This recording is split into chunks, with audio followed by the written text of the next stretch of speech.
setup is very similar.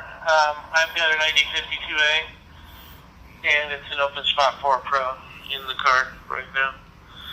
I do have a Yaesu FTM300 mobile radio, but when I do this stuff, I do it. When I do Dstar, I just use the HT.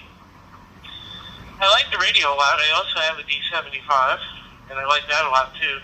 I think if I had to give one up, even though it does absolutely everything, I would give up the Kenwood to keep the ICOM. There's just something about how easy it is to operate and how long the batteries last. And the Bluetooth is really, really sophisticated. So I do like this radio as my daily radio. But I do absolutely love the 75 too. That's an amazing piece of gear. Back to you, KB1G. Roger. Okay, very nice, my friend Bill.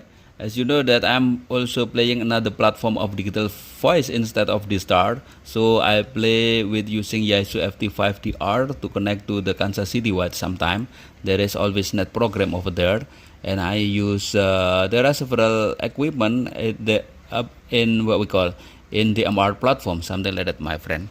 Are you also playing analog high frequency, my friend Bill? Tell me, go ahead.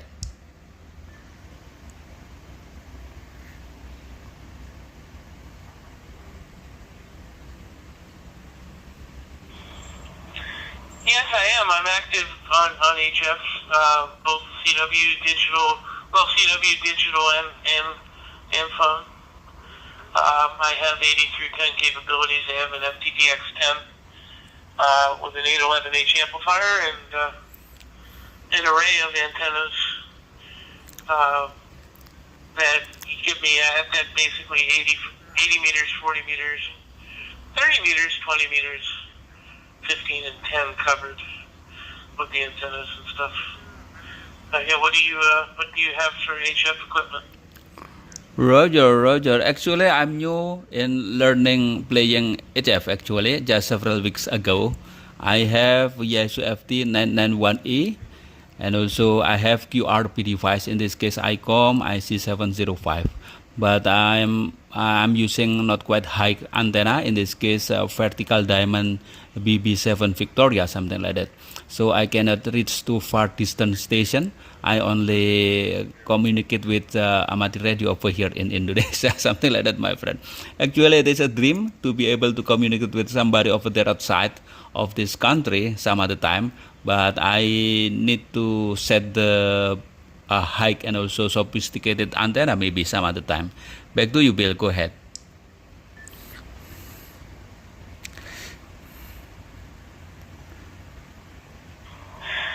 Yeah, and even though manufacturers say that they make verticals that don't require a ground plane, you really do need a ground plane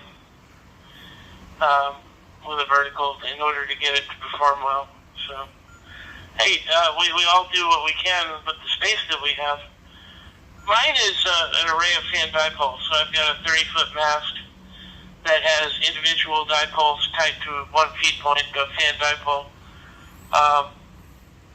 For 80 through 10, and then I have a separate dipole on a 25-foot mast for 30 meters, and that's the HF array right now.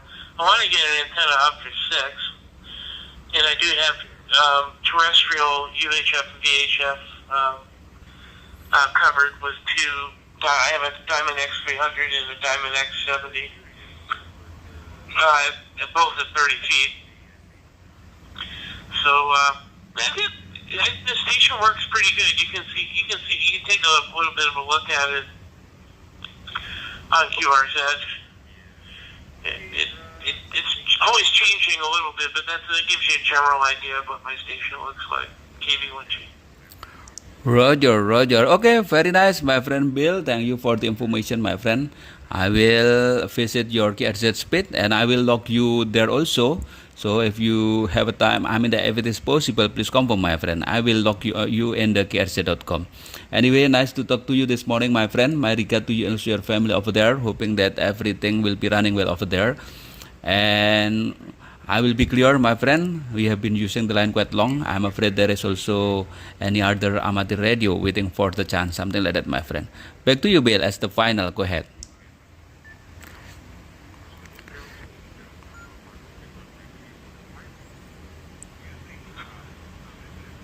Yeah, I figured I could go a little while because there was really nobody on for a while. But anyway, Dodie, it was nice to talk with you. And yeah, I'm pulling onto my street right now anyway. But my pleasure was mine. Thanks for spending some time with me. And you have a good night or a good day. 73 KB1G.